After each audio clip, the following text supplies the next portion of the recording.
Good morning, good afternoon, or good evening, dear audience, depending on wherever in the world you may be. It is my utmost pleasure and privilege to welcome you to our this evening's talk to be delivered by our esteemed guest, Professor Sean Murphy. First of all, let me thank once again Professor Sean Murphy for making time out of his very busy schedule.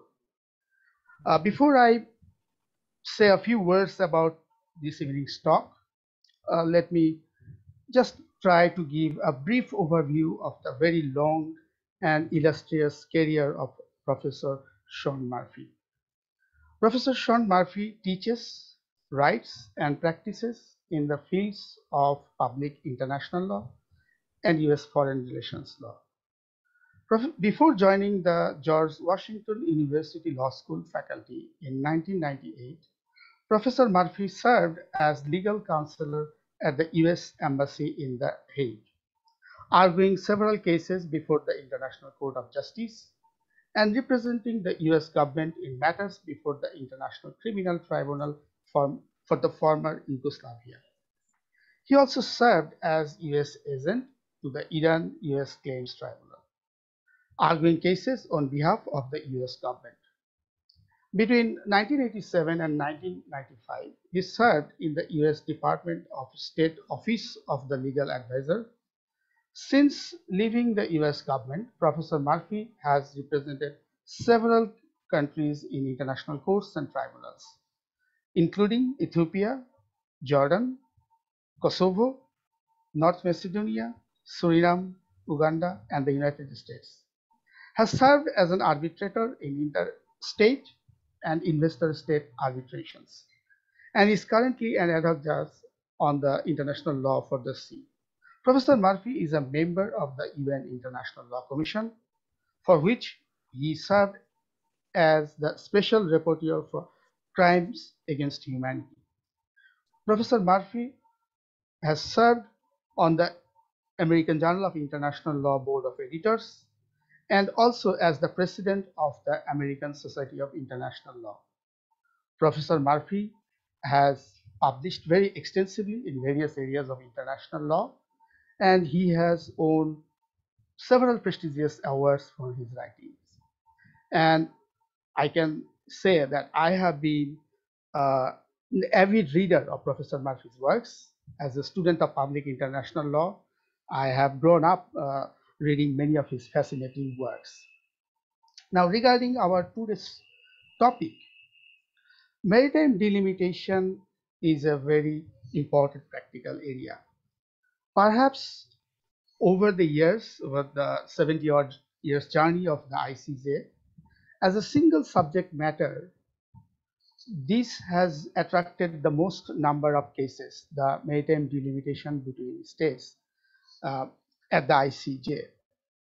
Not only at the ICJ, but also at the ITLOS and in various ad hoc tribunals, the maritime delimitation has been an issue.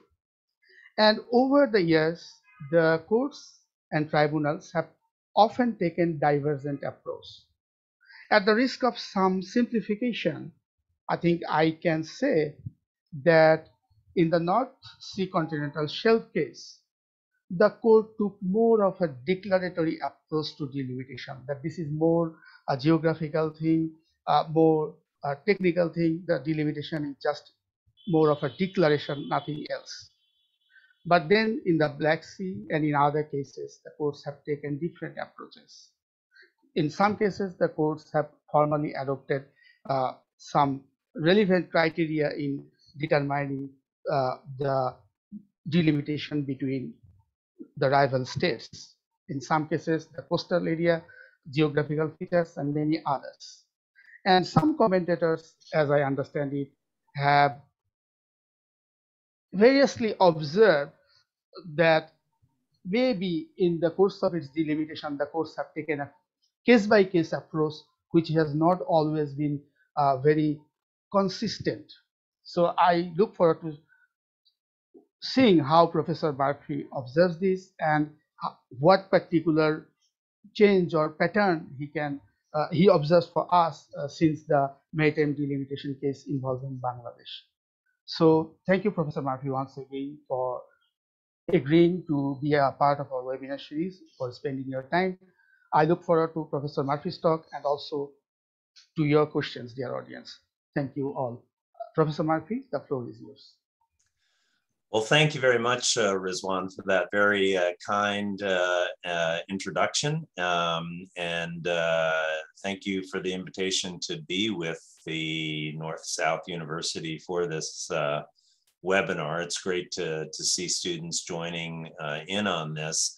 I was asked to provide some general background to the situation of maritime delimitation, since not everyone may have studied the law of the sea before.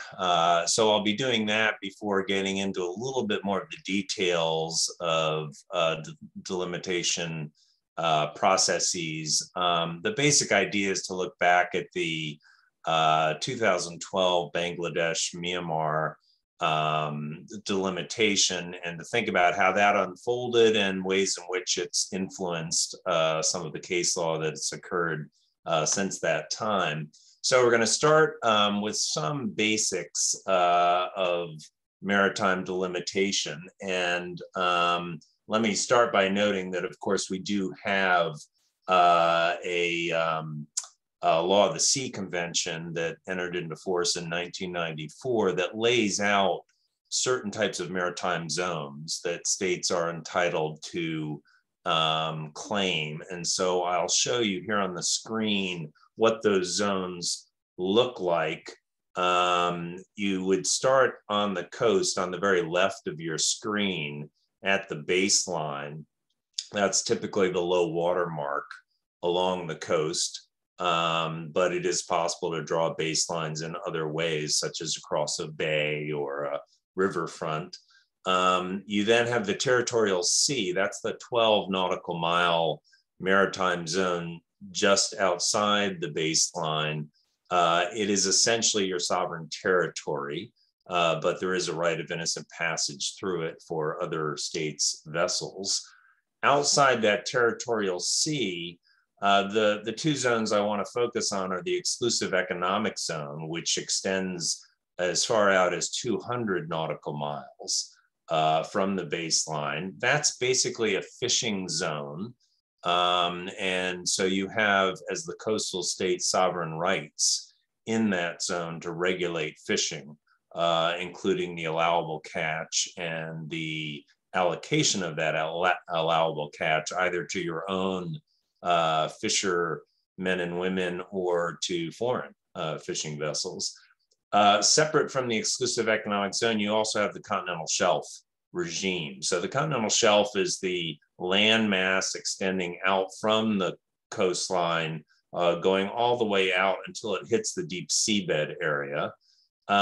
You always get 200 nautical miles of a continental shelf, no matter what is happening down below. But if the shelf continues out past 200 nautical miles, you can claim that as well. And we call that the extended continental shelf. It does depend on whether or not the shelf is in fact geologically extending beyond that 200 nautical mile limit. And if so, you can claim it out to the point at which it basically becomes the deep seabed. So those two zones, along with the territorial sea, are the ones that are of most interest for a delimitation process. So why do we need to delimit? I think probably you're all aware of the fact that you do have parts of the world where there are disagreements about where the maritime zones of the states are properly located and how they should be delimited with neighboring states.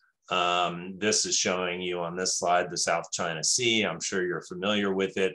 If you follow the basic Law of the Sea Convention, 200 nautical mile exclusive economic zones, you'd basically be following this blue dashed line. So it's showing you that China should be able to claim a 200 nautical mile territorial sea that runs basically like this because that's the distance from the coastline. Vietnam should be able to claim one that goes basically along this line, and so on. Those are the blue lines that you're seeing. But as you know, I assume, China has claimed what is sometimes referred to as the 9-dash line. That's this red line, as in some fashion delimiting its rights in the South China Sea.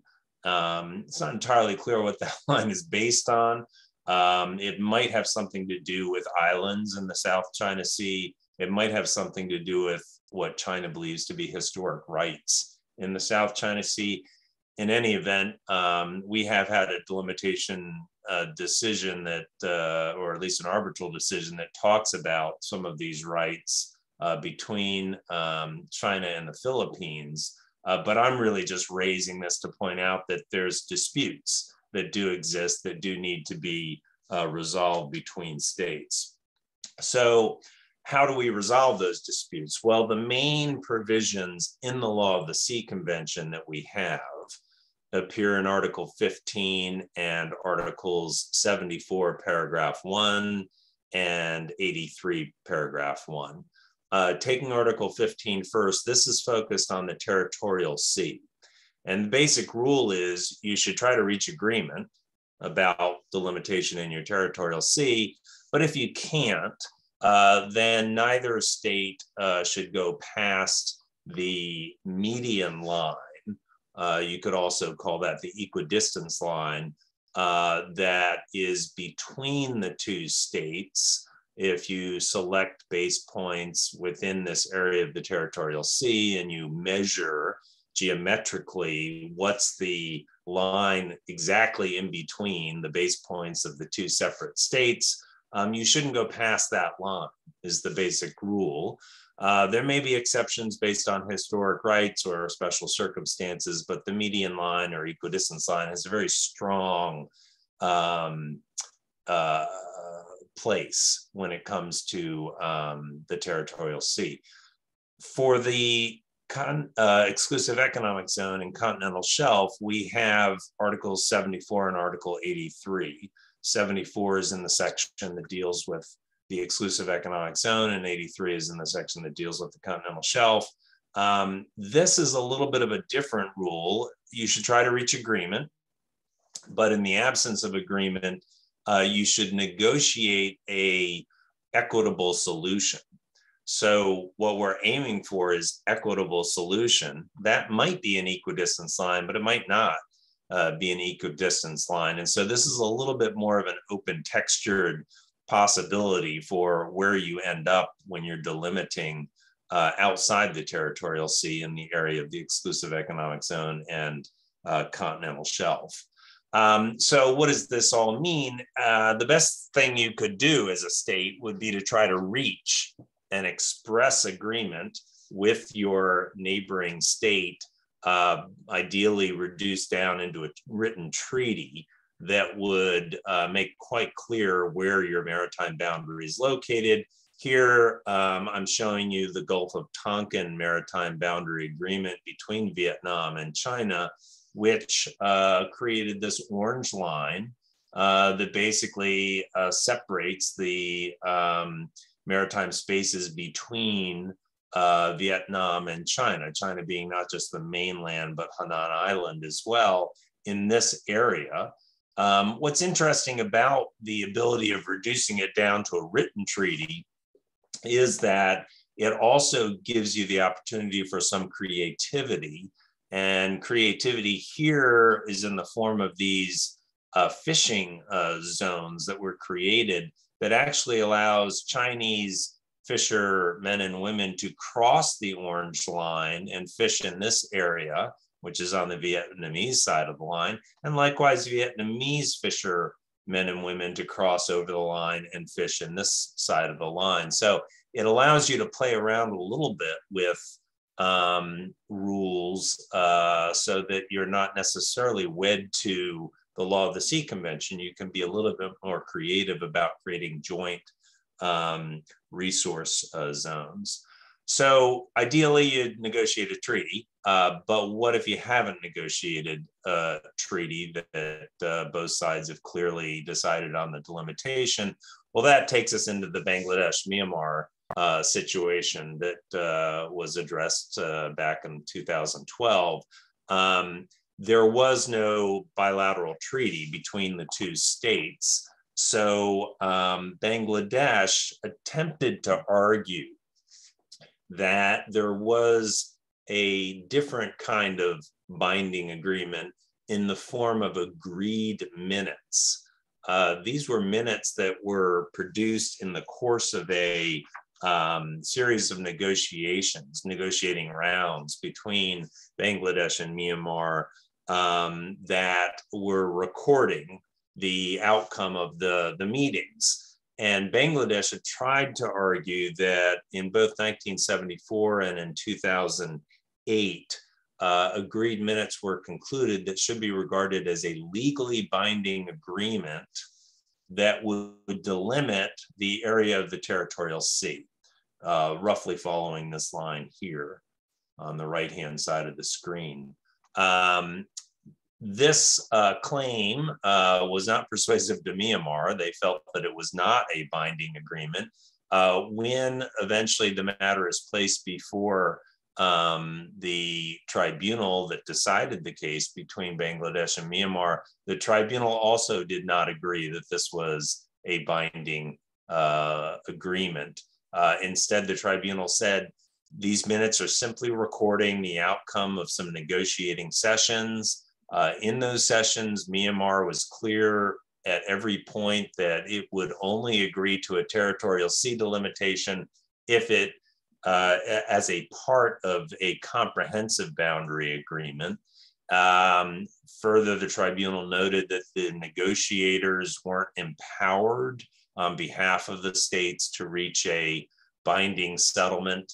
And the tribunal noted as well that neither party submitted these minutes to their respective constitutional processes for international agreements. And so all of those factors added up to lead to a place where the tribunal said no written agreement on the Territorial Sea.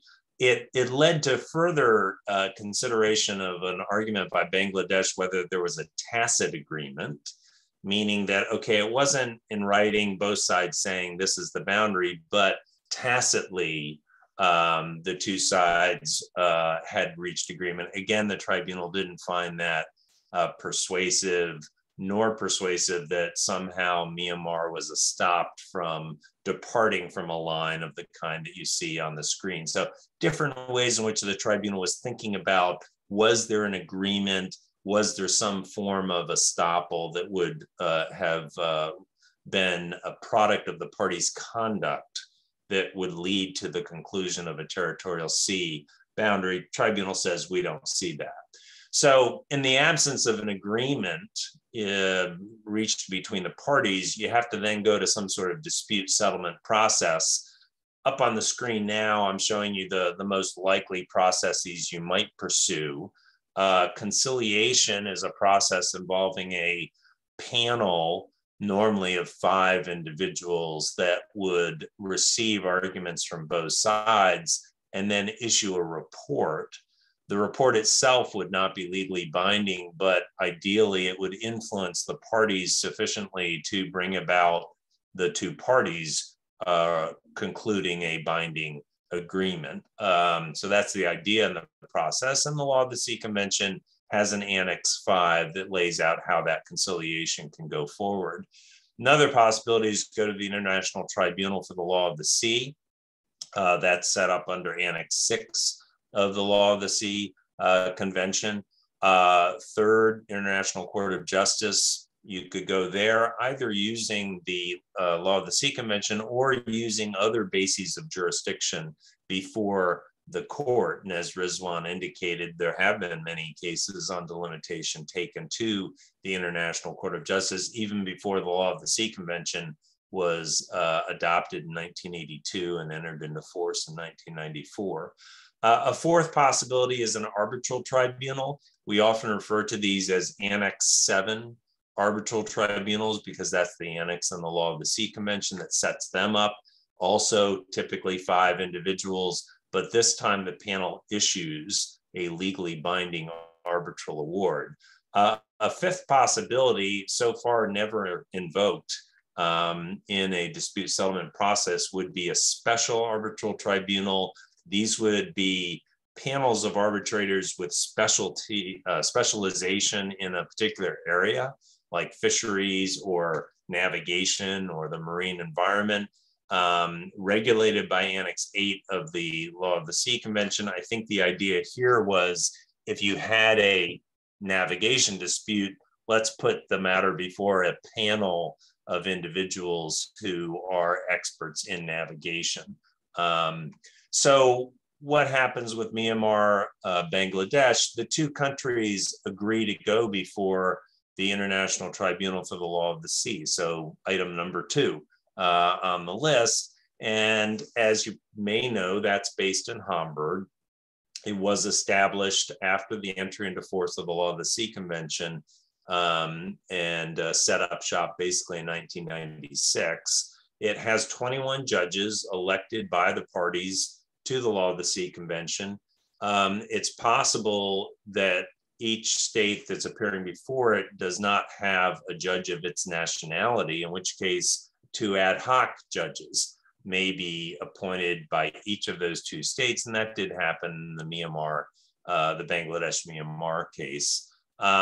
This tribunal has had 29 cases to date, and I think it's worth noting that the Bangladesh-Myanmar case was the very first delimitation case before the International Tribunal Law of the Sea.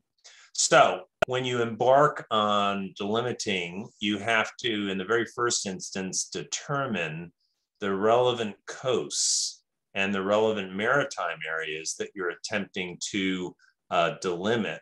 So in the Bangladesh-Myanmar case, there were disagreements between the parties about the relevant coasts.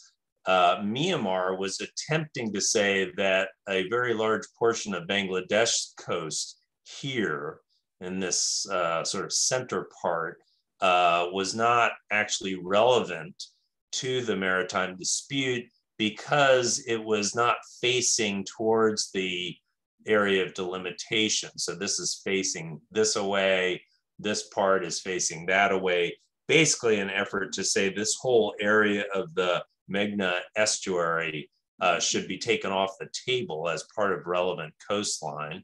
The tribunal did not find that persuasive. It felt that the entire Bangladesh coast was in fact projecting into this area and should be taken account of. On the Myanmar side, Bangladesh tried to argue that the Myanmar coast should be cut off roughly in this area from Biff Cay on down to Cape Negras. And the tribunal didn't accept that either. It said that this entire area of the Myanmar coast, until you get down to Cape Negras, is relevant. Once you turn and move this direction towards the east, it's no longer a relevant part of the coast, but this area here is projecting into the relevant maritime area. So that's kind of the first step in the delimitation process. What's the area to be delimited? Now, where do you go from there? Well, there are 2 primary methods for delimitation that we see tribunals using. One is the equidistance line method. And for this, you do have to establish base points along the coast at particular areas, typically ones that are sort of jutting out a little bit. And you do that on both sides of the land boundary. And then you draw lines from those points that are equidistant. And where those lines are sort of intersecting geometrically is going to create this equidistance line for you. So the idea is at any point along this equidistance line, you basically have a connector to base points that will be equal on both sides of the border. So that's the equidistance line approach. There is a different method that it's worth talking about because it came up in the Bangladesh-Myanmar case and has continued since that time. And that is called the angle bisector method. So here the idea is that if it is very difficult to pick base points along a coastline, because the coastline is jagged or indented, or there are islands fringing it, or it's unstable because you have rivers and deltas that are changing regularly, then what you might be able to do is persuade the tribunal to smooth out the coast with a single line, as you can see here on the northern part of Honduras, and smooth out the coast along this eastern part of Nicaragua to be a single line. And then you bisect that line with another line coming out from the angle, okay? And that's the angle bisector. Now, notice that it is sort of an equidistance line in the sense that it is, as a bisector, going to be equidistant from the points along these two lines, but the lines are not base points. They are simply a smoothed out version of the coast. A second thing I'll note on this map is that there's a further method that can be employed, which is to enclave islands. And so here you're seeing that these islands, which are under the sovereignty of Honduras, are going to be enclaved with this line here, so that rather than just use the bisector, we are going to adjust things to take account of these islands. And that's what happened in that case. So what happened in Bangladesh, Myanmar? The court decided to take well, before I get to that, let me say something about this three-step approach. If you're going to use the equidistance line, there's a three-step approach. And Rizwan said, have we got some greater clarity in how equidistance cases are moving forward? Well, this may be one way of trying to make things a little bit clearer. If you've got the equidistance line as your starting point, then you would use a three-step process. You start with that provisional equidistance line. You employ your geometric methods. Step one, create the equidistance line, but that's provisional. Now we go to step two, ascertain whether there are factors that call for an adjustment of that provisional equidistance line to achieve your equitable result. And why might you adjust it? Well, factors might include coastal configuration, presence of islands, considerations relating to security or navigation. One of the interesting things about the case law in this area is seeing what tribunals think are relevant factors for adjusting the provisional equidistance line. Third step, verify once you've adjusted that provisional equidistance line, verify that it's a proportionate allocation of maritime spaces as between the two states in relationship to the relative proportion of their coastlines. If it's out of whack, that you have way too much maritime space to one side as compared with the other, when you look at it in relationship to the length of the coast, then it may call for a further adjustment, okay? All right, now let's go to Bangladesh, Myanmar. So the court decided, as I said before, that there's no written or tacit agreement about the delimitation of the territorial sea. So it basically just employed an equidistance line. In doing that, you see that the line ended up looking a lot like the line that was being claimed by Bangladesh. So on the left-hand side of the screen, the green line is Bangladesh's line. The red line is Myanmar's line. And what the tribunal ends up doing is this black line on the right, which looks a lot like Myanmar's green line. Why does it look like that? The big issue here in drawing the equidistance line in the Territorial Sea was how much effect to give to this island, St. Martin's Island, which is under the sovereignty of Bangladesh. Bangladesh's argument was that you should give full effect to that island, and that island can have base points that are pushing the equidistance line down in this direction. Myanmar's claim was, no, once you get to a certain point, that island should no longer be given any effect. And at this point in the process, we should be looking at base points on the Bangladesh mainland and Myanmar mainland, ignore the island, and that's going to result in the equidistance line pushing out in this direction that the red line shows. Tribunal didn't accept that. Tribunal rejected Myanmar's approach, said we should give full effect to St. Martin's Island that pushed the equidistance line along the direction that Bangladesh was calling for. Okay, so that was in the Territorial Sea. If we now go to the exclusive economic zone and continental shelf, what you're seeing on this map is the parties' positions. So what was Bangladesh's position? Bangladesh wanted to use an angle bisector. Bangladesh said, let's draw this line as essentially smoothing out Bangladesh's coast. Pretty big smoothing out, given all the water being left behind here.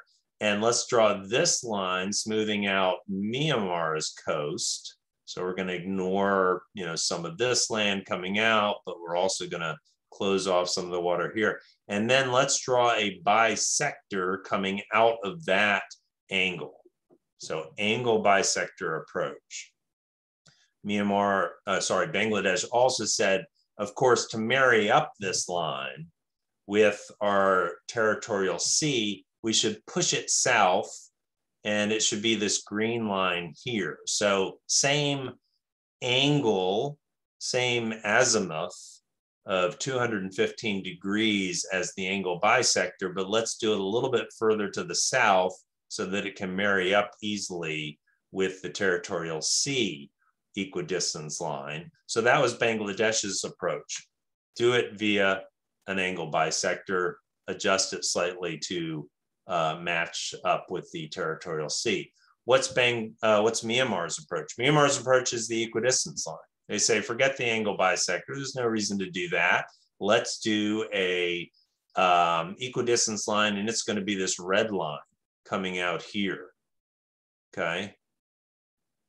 This red line coming out here, and a question being, where does it go once it gets further out? And the effect of St. Martin's Island is going to come into play at that point. But you can see how Bangladesh's line is going to push further to the north, thereby giving Bangladesh less maritime space and Myanmar more space. That's Myanmar's line. Okay, so what does the tribunal do with this? Well, it decides to reject Bangladesh's angle bisector approach. It says, we don't really see any reason to do that. It is possible to identify base points along the Bangladesh coast and along the Myanmar coast. So there's no reason to use the angle bisector. We are going to use the equidistance line.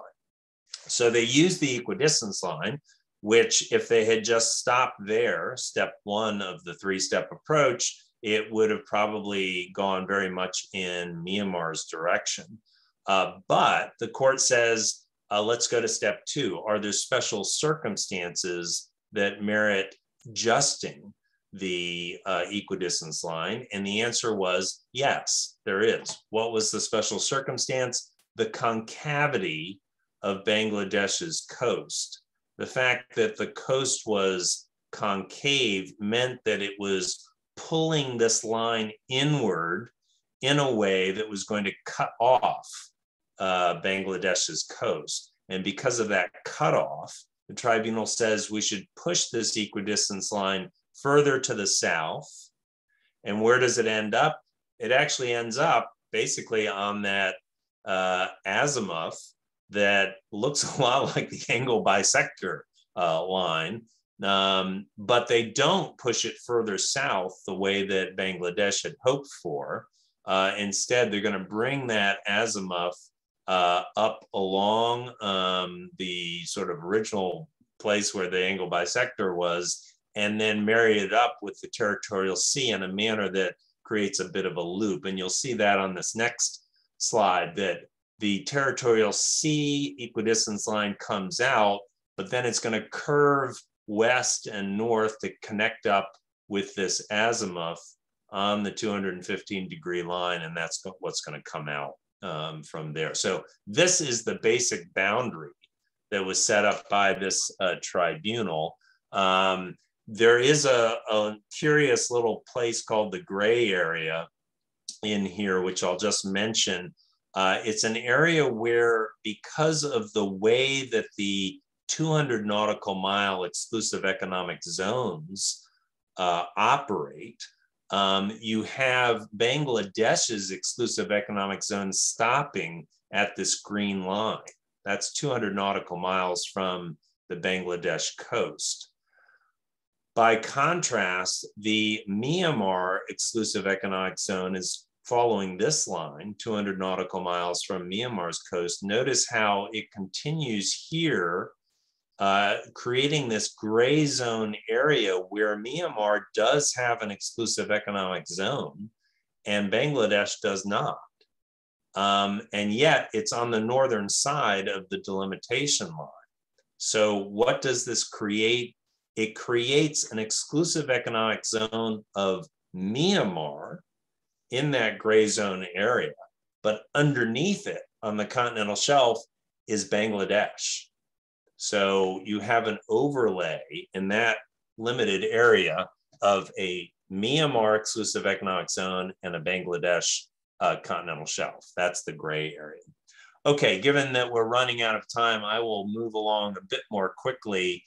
2 years later, you had the Bangladesh, India Annex 7 arbitral award. So this is not before the International Tribunal for the Law of the Sea in Hamburg. It's before a 5-person arbitral panel instead, but is also operating under the Law of the Sea Convention. A somewhat similar scenario played out in this case, and no doubt the 2014 Arbitral Tribunal was looking at the 2012 ITLOS judgment, but the arguments unfolded in a very similar way. Bangladesh once again pushing for an angle bisector. So it drew a line smoothing out the Bangladesh coast, smoothing out the India coast, and this green line here is what was Bangladesh's angle bisector. By contrast, India says, no, we should use the equidistance line.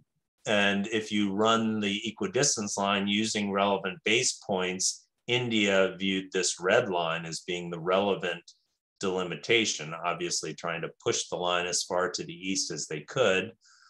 Again, this tribunal said, we reject the angle bisector approach. We accept that we should have an equidistance line, but step one, it's a provisional equidistance line. Step two, is there a reason to adjust that red line? Answer, yes. Why? Concavity of the coast of Bangladesh was disadvantaging it. It was forcing a cutoff. And so we're going to move that red line to the west.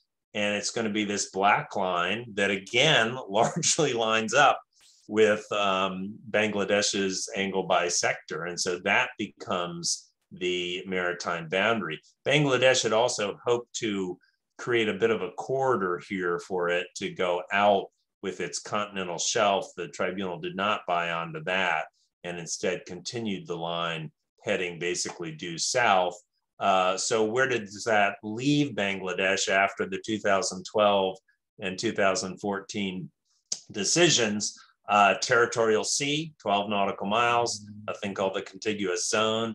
Outside that territorial sea, which is basically for law enforcement purposes, exclusive economic zone operating within this area here in blue. And then once you get to the 200 nautical mile mark, you do have a extended continental shelf. So exclusive economic zone here underneath it, the continental shelf, and then out as you get past 200 nautical miles, just a continental shelf, basically in a diamond formation there, okay?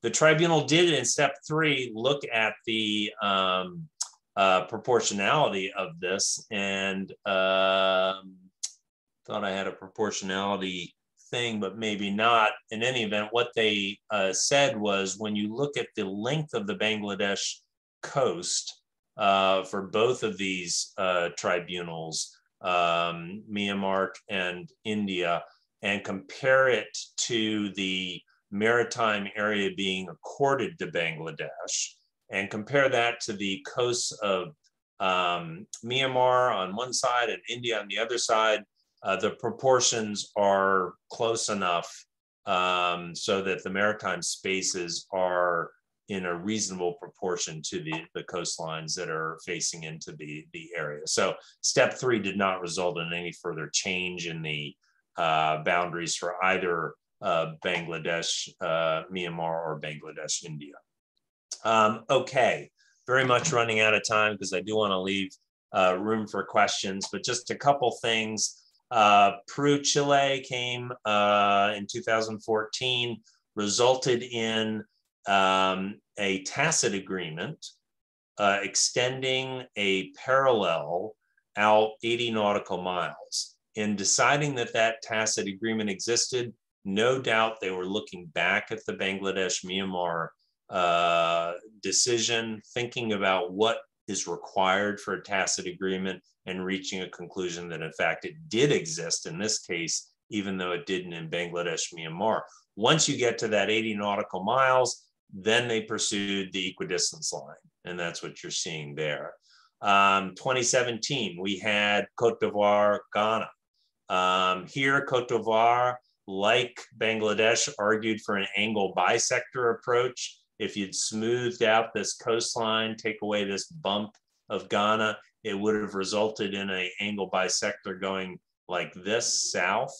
Instead, the tribunal, like in Bangladesh, Myanmar says, nah, forget the angle bisector. Let's just use an equidistance line. Basically, it's going to go like this as they've decided it. In fact, it's a pure equidistance line. They did not adjust it on any basis. They didn't think anything special was happening on the coast that merited that. The one interesting thing about this case I'll just touch on is it had pretty significant effects on offshore oil and gas blocks, particularly for Cote d'Ivoire, which had issued gas blocks, although they weren't yet active, but it issued all these blocks that are on the eastern side of the delimitation line. Those all had to go away based on the court's judgment. By contrast, Ghana did pretty well. They were exploiting oil and gas, but their exploitations largely followed what was the ultimate delimitation line. So they had some oil and gas being exploited across the line. That's going to have to stop. But basically, they guessed right that the equidistance line was the proper line as they move forward with their oil and gas. Most recent case, and I'll end on this, Somalia Kenya. We had an argument by Kenya that there was a tacit agreement on this parallel as being the proper boundary. Tried to urge upon the International Court of Justice that through longstanding practice and formal proclamations that Somalia never objected to, there was tacit agreement on the use of parallel. The court here, as was the case in Bangladesh, Myanmar, decided no, we don't see a tacit agreement. There's too much counter practice, and we're not really comfortable finding acquiescence by Somalia, particularly in the context of Somalia having gone through a civil war in the 1990s when it might be expected that it'd be less likely for them to protest and object to something. So do they then use a pure equidistance line, which is what Somalia wanted, this blue line? No, they start with that equidistance line, but they do adjust it.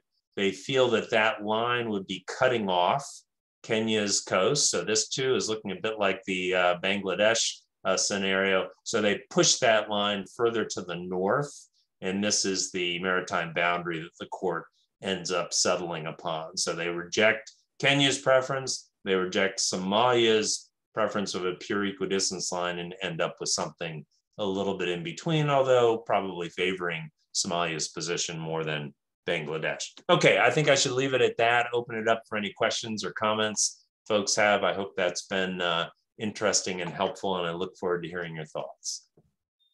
Thank you very much, Professor Murphy, for your excellent presentation, and I would say covering very complex things in a very lucid way. We have several questions, so let me raise them to you one by one. The first question that we have is, as you have presented to this evening, that it can happen that the continental shelf of a state falls within the exclusive economic zone of another state. So if it can happen, what would happen to the rights over the superjacent waters? Yeah, so for both the Bangladesh-Myanmar delimitation and the Bangladesh-India delimitation, there did emerge these gray areas. I pointed it out mostly for the Myanmar side, but there's one on the India side too. So those are areas where Bangladesh has rights to the continental shelf, rights to exploit the oil and gas, rights to at least some of the natural resources that are located on the shelf. There's some disagreements about this, but lobsters and crabs and things like that. But the waters above that have been allocated to Myanmar or to India, because their exclusive economic zones go out that far, whereas Bangladesh's does not, those are the countries that are able to regulate the fishing in those areas. So it feels a little unsatisfactory that one state can put an oil rig in this area and exploit the oil, and another state can regulate the fishing that's occurring around the oil rig. But there's not inherently any problem with that, right? As long as everyone accepts the allocation of the resources in the area, it should be feasible to do it. I would note these are relatively small areas. It's not a massive thing. It's relatively small areas. And the tribunals, when they've acknowledged that these gray areas exist, will typically say, we anticipate that the parties should be able to cooperate in a manner that allows each of them to exercise their sovereign rights without inhibiting those of another. But it is true that in the litigation, one party or the other will try to argue, don't create a gray zone if they think it helps them, right? So if they push the line this way so we don't have a gray zone, if that line then helps you to get more resources. So you will see the parties arguing against the gray zones in some situations, but so far the tribunals seem to be comfortable that that might happen on the margins of a delimitation. Thank you. The next question is, how broad is the remit of the equitable principles in maritime delimitation cases? For instance, could the potential impact on climate change on the coast or relevant area be considered as a relevant factor for maritime delimitation, or any climate change induced changes to the coast or areas nearby could be used to seek a review of boundary that has already been agreed upon? Mm-hmm. So I would separate out the process of doing the delimitation from the situation after the delimitation's been done. In the period before you've actually done the delimitation, we have seen some arguments that states have advanced that talk about climate change. In fact, in the Bangladesh-India case, one of Bangladesh's arguments for using the angle bisector was that the coastline was unstable in part because of climate change, that the coastline, you know, with sea level rise, so much going on. And that was an argument for don't use base points, use the angle bisector. The tribunal rejected that approach. They said, well, look, today, 2014, we can identify base points on the coastline. The fact that in the future there may be some climate change, that's not a relevant circumstance. And therefore, we don't see that as a basis for using an angle bisector approach. That's different, however, from the latter part of your question. After the delimitation is done, and we now have it for Bangladesh, Myanmar, Bangladesh, India, and those other cases that I referred to. Once that delimitation is done and there is issued a legally binding judgment of a court or tribunal, and you could add into this, what if there's also just a delimitation agreement? Let's say Bangladesh had sat down with Myanmar and actually, you know, agreed by a treaty to where the maritime boundary would be. Now the question is,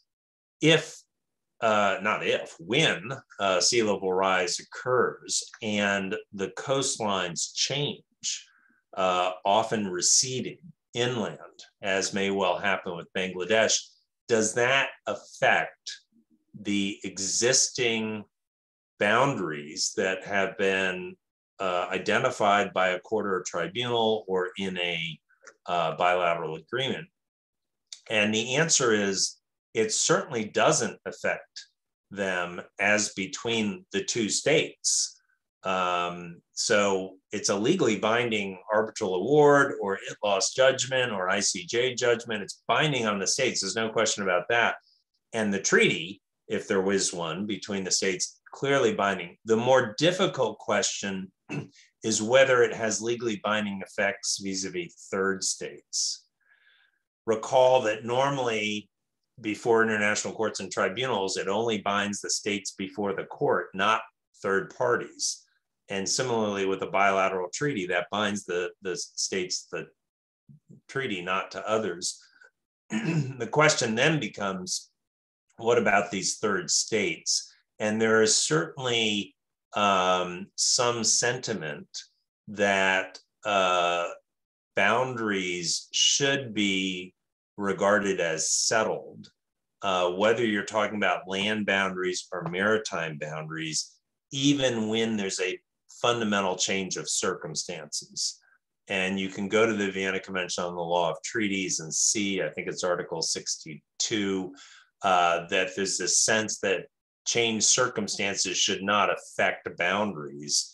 If that's true, then it may be the case that one could reach a conclusion that these maritime boundaries are settled, not just between the states that are most interested in it, but with others as well, even if the coastlines change due to something like climate change. Thank you, Professor Murphy. The next question is, what factors may states consider in choosing the forum for maritime delimitation cases? For example, in Bangladesh-Myanmar case, they opted for ITLOS, but in Bangladesh-India case, they opted for the Permanent Court of Arbitration. So any thoughts on that? Yeah, so a lot depends on whether there's any cooperation going on between the two states, because the way the Law of the Sea Convention is designed, if the two states can agree on an appropriate forum, that's fine. They can go wherever they want. If they want to go to conciliation, if they want to go to ITLOS, if they want to go to the ICJ, a lot of preference is given, a lot of deference is given to party autonomy. So the reason why Bangladesh and Myanmar ended up before the International Tribunal for the Law of the Sea in Hamburg is that the two of them agreed that that's where they would go to resolve the dispute. If you don't have agreement between the two parties, then you are left with the rules on dispute settlement that exist either in international law generally or in the Law of the Sea Convention if both states are party to the Law of the Sea Convention. So you then just have to run your analysis of, is there maybe jurisdiction at the ICJ based on compulsory jurisdiction, right? Acceptances of the court's compulsory jurisdiction, or maybe some other basis, the Pact of Bogota or something like that. If you have two states that are parties to the Law of the Sea Convention, then you run the analysis of the rules in Part 15 on settlement of disputes that tells you which of four different fora you might go before, with the default likelihood being Annex 7 arbitration. So sometimes it's driven by what the parties want, sometimes it's driven by what a single party can force the other party to do. Thank you. The next question that we have received is, so would it now be a fair characterization of the maritime delimitation cases that this is now an area which is more judgment than treaty driven or customary international law driven? It's a good question, because certainly at one time, it was felt that there was a lot of discretion in the way courts and tribunals were approaching maritime boundary delimitation. Certainly in the 1970s, 1980s, there was a lot of discussion of it just being whatever the court or tribunal thought was a good line should be the line. I think that today, my own view is that we have somewhat greater predictability in that we do have more jurisprudence. I've talked about some amount of it. There are particular methods, equidistance versus angle bisector. We're getting a better and better sense of when it is that you might go to an angle bisector, and the answer is not very often. That you really do have to have a coastline that's messy, chaotic. Base points, you just can't really figure them out in order to do the angle bisector. Normally, we're going to go the direction of the equidistance line. And in that context, we have the three-step approach, which, you know, it's not super scientific, but at least the first step with the provisional equidistance line, that's pretty clear. We also have in the second step the possibility of adjustments. And I think we're seeing some factors as compelling for an adjustment, particularly this idea of a cutoff, where the equidistance line is doing something in a way that seems to cut off the frontal projection of the coast. Certainly in both Bangladesh, Myanmar, and Bangladesh, India, and now in cases like Somalia, Kenya, we're seeing the tribunal or court saying, this is too much of a cutoff, we need to adjust it. Is that discretionary? Well, sure. There's, of course, some discretion there, but it's not completely detached from the realities of the coastline. It's using the provisional equidistance line, which is very much an objective line, and adjusting it just to some degree to take account of that cutoff. And then the third step, when you look at that proportionality analysis, have I allocated maritime spaces to the two sides that are roughly in proportion to the coastlines of the two sides. That is a further non-discretionary check, I think, on what it is the court or tribunal is doing. So there's always going to be judgment. It's inevitable that that would be the case. And yeah, there are even further discretionary elements that come into play when one thinks about the selection of base points, for example.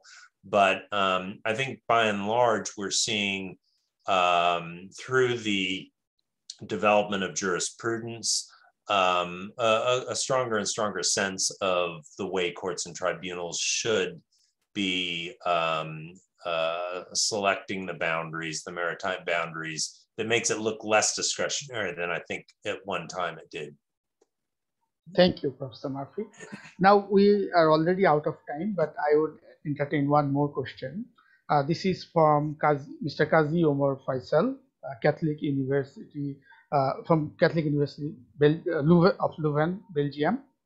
He has asked, if we juxtapose ICJ's Cameroon versus Nigeria and ITLOS's Bangladesh versus Myanmar, it becomes apparent that both institutions took different view on the application of international law in relation to treaty-making power.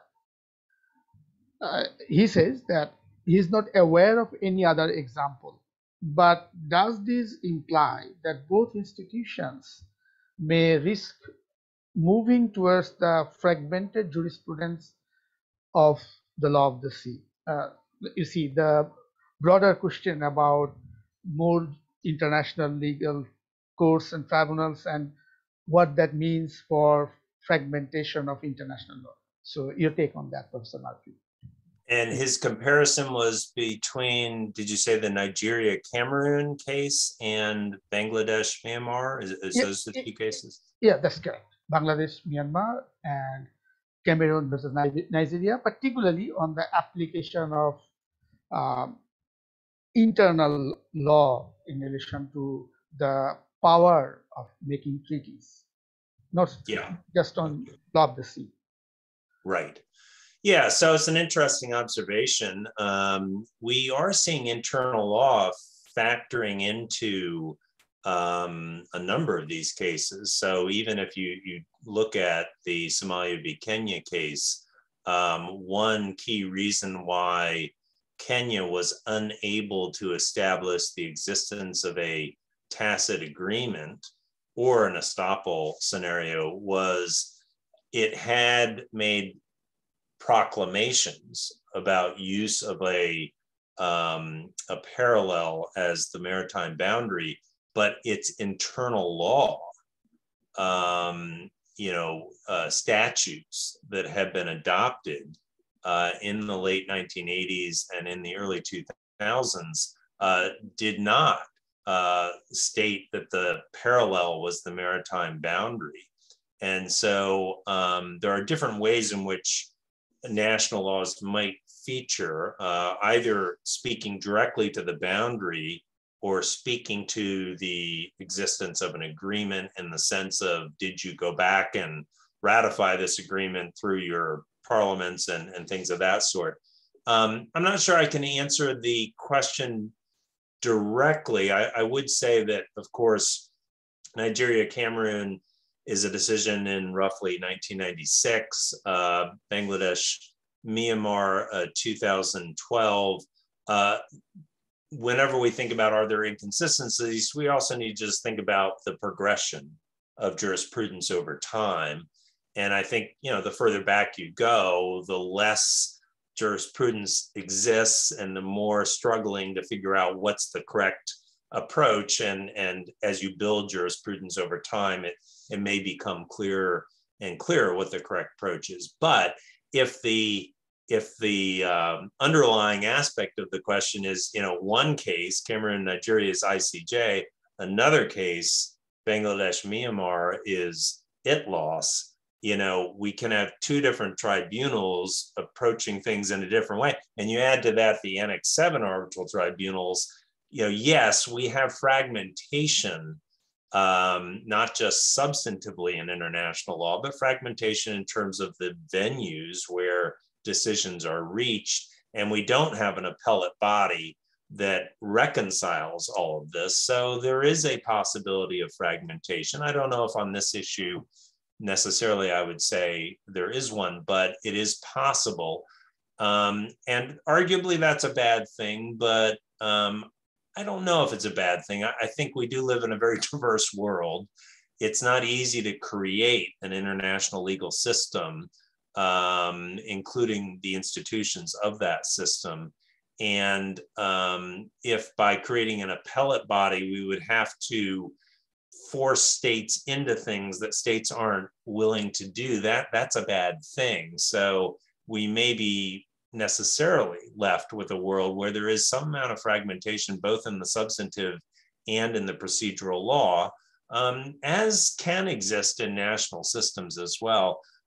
It's not necessarily a bad thing. The question is how fragmented it is. And I like to think, at least in this area, things are becoming clearer, and tribunals are paying attention to each other and adjusting accordingly. I'll just finish on the note that the three-step approach was originally articulated by the ICJ in the Black Sea case in whatever, 2006, 2007. And ITLOS in the Bangladesh Myanmar case looks at that and says, that's right, that's a good approach. Let's do that as well. So there's also convergence happening. And I think that's readily apparent in this area, maybe not on every issue, but certainly for the most part. Thank you, Professor Murphy. Maybe we all, law students, lawyers, judges, particularly in the common law legal system, we have this tendency of looking towards precedents and some sort of goal towards consistency. But yes, as you have said, that maybe convergence is possible, convergence is possible, but divergence or fragmentation is also a possibility. So thank you very much for that answer and for a very engaging, thought-provoking session, informative session. I once again thank you for your time, and I thank our audience for their questions, for their participation. I look forward to seeing them in our future webinars. Thank you all. Have a good night. Thank you very much. Bye-bye now. Bye-bye.